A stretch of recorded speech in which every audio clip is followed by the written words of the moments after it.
अस्सलाम वालेकुम dear students, welcome to science sense YouTube channel. आज का हमारा लेक्चर है लेवल्स ऑफ बायोलॉजिकल ऑर्गेनाइजेशन के ऊपर। पहले इस टॉपिक के ऊपर हम एक वीडियो ऑलरेडी बना चुके हैं, वो आपको ऊपर आई बटन के अंदर मिल जाएगी। अगर आपने वो वीडियो नहीं देखी हुई तो पहले आप उसको देखाएं ताकि आपको ये वाली वीडियो भी समझने में ज़्यादा आसान हो जाए। तो चलिए इसको शुरू करते हैं। सबसे पहले हमारे पास आ जाता है ऑर्गन लेवल। अगर तो आपने पिछली वीडियो देखी हुई है तो मैं आपको थोड़ा सा ओवरव्यू करा देती हूँ कि उसके अंदर मैंने ये बताया था कि जो लेवल्स हैं बायोलॉजिकल ऑर्गेनाइजेशन के, वो बेसिकली एक लेवल की कॉम्बिनेशन से अगला लेवल बनता है। जैसे कि मैंने ये बताया था कि एटम्स मिलके मॉलिक्यूल्स बनाते हैं, मॉलिक्यूल्स मिलके टिश्यूज़ बनाते हैं। ठीक है, तो अब अगर मैं ये कहूँ कि जो डिफरेंट टिश्यूज़ हैं जिनके रिलेटेड फंक्शंस होते हैं वो आपस में मिलके एक स्ट्रक्चर बनाते हैं जिसको हम कहते हैं ऑर्गन्स। ठीक है, बेसिकली ऑर्गन लेवल कैसे बनता है, डिफरेंट टिश्यूज़ के कॉम्बिनेशन से ऑर्गन्स बनते हैं। और इन ऑर्गन्स के बहुत सारे पर्टिकुलर फंक्शंस होते हैं, मतलब ये ऑर्गन्स जो हैं ये काफ़ी सारे फंक्शंस को परफॉर्म कर सकते हैं। जैसे कि फॉर एग्जांपल स्टमक हमारे पास एक ऑर्गन है और उस ऑर्गन का फंक्शन है फूड डाइजेशन। अब स्टमक जो है वो मसल्स से मिलके बना हुआ है, उसमें हमारे पास आ जाते हैं सिक्रीटरी मसल्स और मस्कुलर टिश्यूज़ आ जाते हैं। सिक्रीटरी मसल्स जो हैं, सिक्रीटरी एपिथेलियम, उसका काम होता है कि वो गैस्ट्रिक जूस को रिलीज़ करे। फिर हमारे पास आ जाते हैं मस्कुलर टिश्यू, उनका काम है वॉल्स की कॉन्ट्रैक्शन करना स्टमक की। इसके अलावा फूड को एंजाइम्स के साथ मिक्स करना और फिर फूड को मूव करना टू दी पोस्टीरियर एंड। तो ये देखें, इस तरह से बहुत सारे मसल्स आपस में कंबाइन होके एक ऑर्गन बनाया है स्टमक, और उस स्टमक का एक पर्टिकुलर फंक्शन है जो कि है फूड डाइजेशन। तो सेम यही बात ऊपर लिखी हुई है कि different tissues having related functions assemble together to form a structure called organ and they are specialised to perform particular functions. ठीक है, ऑर्गन लेवल आपको क्लियर हो गया। नेक्स्ट हमारे पास आ जाता है ऑर्गन लेवल का कंपैरिजन। ठीक है, प्लांट्स और एनिमल्स के अंदर हम ऑर्गन लेवल को कंपेयर करेंगे। तो बेटा एक बात आप फ़ौरन से अभी ही समझ लें कि प्लांट्स के अंदर जो ऑर्गन लेवल है वो बहुत लेस डेफिनेट है एनिमल्स की बनिस्बत। एनिमल्स के अंदर ऑर्गन लेवल जो होगा वो काफ़ी एडवांस्ड होगा, जबकि प्लांट्स के अंदर वो इतना एडवांस नहीं होगा। उसकी रीज़न क्या है वो मैं आपको अब बताती हूँ। इसकी रीज़न ये है कि जो प्लांट्स हैं उनको हम लोग डिवाइड करते होते हैं into roots, stems, leaves and reproductive structures. Plant के अंदर सिर्फ यही 4 चीज़ें होती हैं। इसके अलावा आपने कभी प्लांट के किसी ऑर्गन के बारे में नहीं सुना। एनिमल्स के ऑर्गन्स के बारे में आपने सुना हुआ है, लाइक हार्ट है, स्टमक है, इसके अलावा किडनीज़ हैं। ठीक है, लेकिन आपने कभी भी प्लांट की किडनीज़ नहीं सुनी होगी या प्लांट का हार्ट नहीं सुना होगा, क्योंकि प्लांट के अंदर जो सारे फंक्शंस होते हैं वो यही 4 स्ट्रक्चर्स परफॉर्म कर लेते हैं। लाइक रूट्स का फंक्शन होता है कि प्लांट को एंकर करेंगे, यानी कि प्लांट को नीचे से उसको स्ट्रॉन्ग उसकी बेस बना के रखेंगे। उसके अंदर फूड स्टोरेज होती है और पानी प्रोवाइड करेंगे प्लांट को। ठीक है, जो शूट है यानी कि जो रूट से ऊपर वाला पार्ट होता है प्लांट का, जो ग्राउंड लेवल से ऊपर होता है, ठीक है, तन्ना बेसिकली, उसका जो काम होता है वो प्लांट को सपोर्ट करता है, यानी कि उसको खड़ा रखने में मदद करता है। फिर लीव्स आ जाते हैं, वो फूड मैन्युफैक्चर का काम करते हैं। और फिर फ्लावर्स आ जाते हैं, वो रिप्रोडक्शन का काम करते हैं। तो ये सारे सारे काम जो है, लाइक ये देखें, ये हमारा एनिमल्स के अंदर होता है रिप्रोडक्टिव सिस्टम। तो प्लांट्स के अंदर पूरी रिप्रोडक्शन फ्लावर्स कर देते हैं, और इसके अलावा उनका खाना भी बन जाता है, उनको सपोर्ट भी मिल जाती है, उनको पानी भी मिल जाता है, उनको सब कुछ मिल जाता है, उनको कोई डाइजेस्टिव सिस्टम की ज़रूरत नहीं है। उनके ये चारों के चारों जो पार्ट्स हैं वो खुद ही ये सारे फंक्शंस परफॉर्म कर लेते हैं। इसी वजह से जो एनिमल्स हैं वो हमारे पास ऑर्गन लेवल जो ऑर्गेनाइजेशन है उसके अंदर ज़्यादा एडवांस्ड है। ठीक है, because animals associated with a far greater range of functions and activities. Animals के अंदर बहुत सारे फंक्शंस परफॉर्म करने होते हैं एनिमल्स ने, और उनके अंदर एक बहुत बड़ी वाइड रेंज होती है, ठीक है, एक्टिविटीज़ की और फंक्शंस की, जबकि प्लांट्स के अंदर उतने काम नहीं होते। इस वजह से एनिमल्स के अंदर ऑर्गन लेवल जो ऑर्गेनाइजेशन है वो ज़्यादा एडवांस्ड है। फिर हमारे पास आ जाता है ऑर्गन सिस्टम। अब जिस तरह मैंने बताया था कि पिछला वाला ऑर्गेनाइजेशन जो होगी वो और उसकी कॉम्बिनेशन से हमारे पास नेक्स्ट लेवल बन जाएगा। तो बहुत सारे अगर आप ऑर्गन्स को कंबाइन करें, 2 और more organs working together to perform a specific body function is known as organ system. यानी कि आप 2 या 2 से ज़्यादा ऑर्गन्स को आपस में कंबाइन करें तो हमारे पास एक ऑर्गन सिस्टम बन जाता है। फॉर एग्जांपल यहाँ पे मैंने आपको डाइजेस्टिव सिस्टम शो कराया है। उसके अंदर ये मैंने ऑर्गन्स दिखाए हैं, 2 ऑर्गन्स दिखाए हैं, वैसे इसके अंदर ज़्यादा ऑर्गन्स यूज़ होते हैं, लेकिन यहाँ पे मैंने 2 शो किए। इन 2 की मदद से हमारे पास ये डाइजेस्टिव सिस्टम बन गया, ठीक है। तो इसी तरीके से कोई भी और सिस्टम होगा, लाइक हमारी बॉडी के अंदर होते हैं, रेस्पिरेटरी सिस्टम है, एक्सक्रीटरी सिस्टम है, ठीक है, नर्वस सिस्टम है। इन सारे सिस्टम के अंदर बहुत सारे ऑर्गन्स एसोसिएटेड होते हैं। तो 2 या 2 से ज़्यादा ऑर्गन्स जब आपस में ज्वाइन हों और एक स्पेसिफिक बॉडी फंक्शन को परफॉर्म करें तो हमारे पास ऑर्गन सिस्टम बन जाता है। उसके बाद हमारे पास आ जाता है ऑर्गेनिज्म। तो बेटा जी, जब आप बहुत सारे ऑर्गन्स और ऑर्गन सिस्टम्स को आपस में ज्वाइन करोगे तो हमारे पास एक ऑर्गेनिज्म बन जाएगा।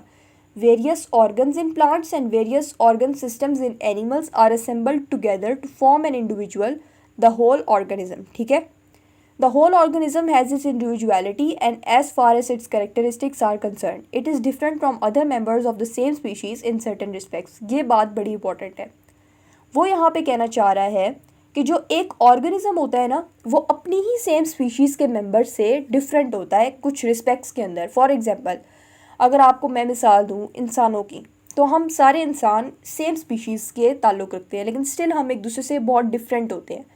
आप उस तरह के नहीं दिखते जिस तरह के मैं दिखती हूँ, मैं उस तरह की नहीं दिखती जिस तरह की कोई मेरे नेबर दिखते होंगे। तो हर इंसान एक दूसरे से डिफरेंट होता है, हालांकि वो एक स्पीशीज़ के अंदर रहता है। तो क्यों? क्योंकि वो हर इंसान एक इंडिविजुअल होता है, ठीक है।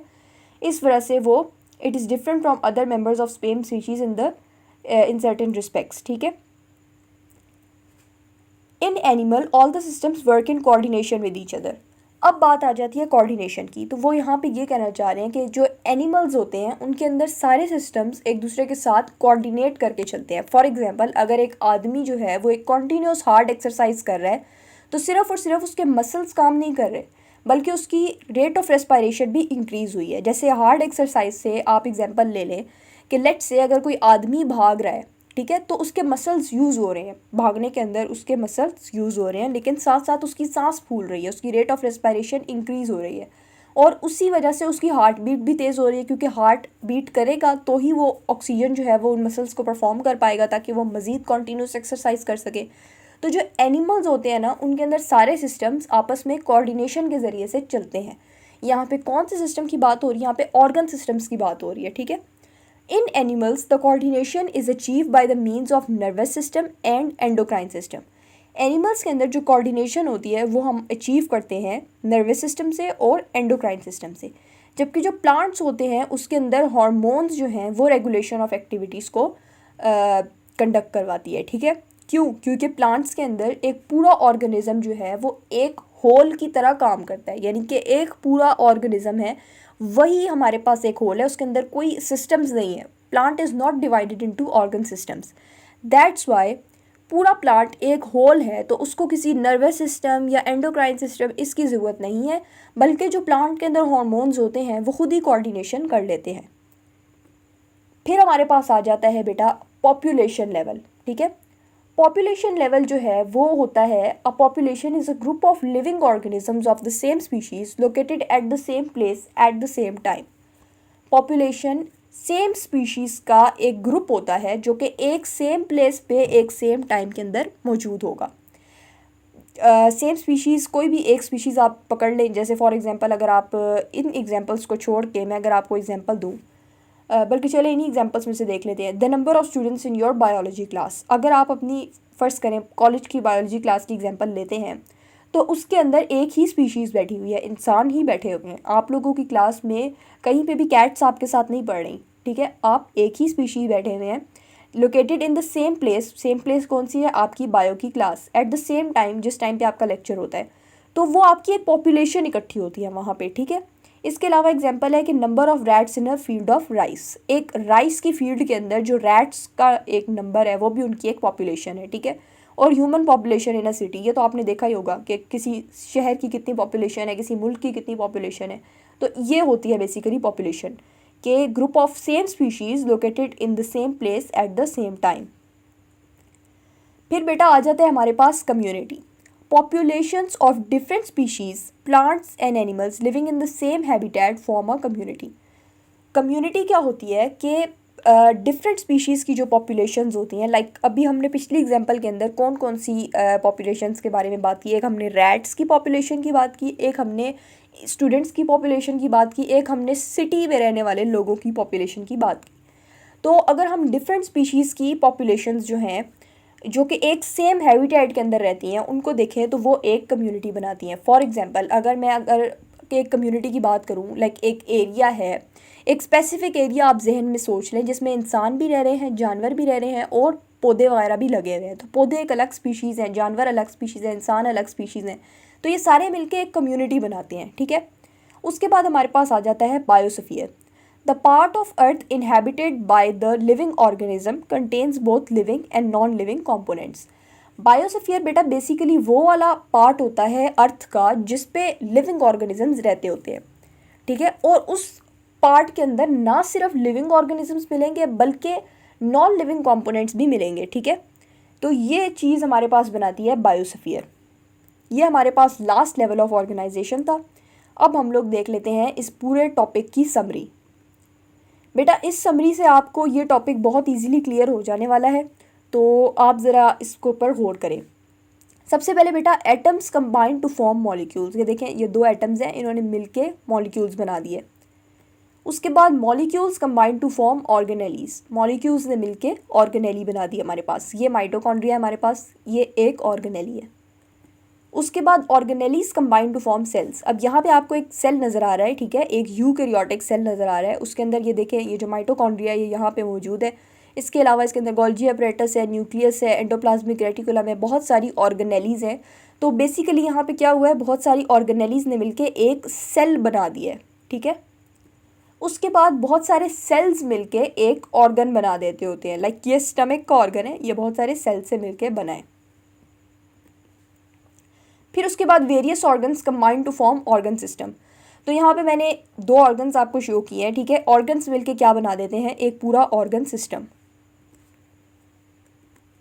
Then organ systems combine to form individual.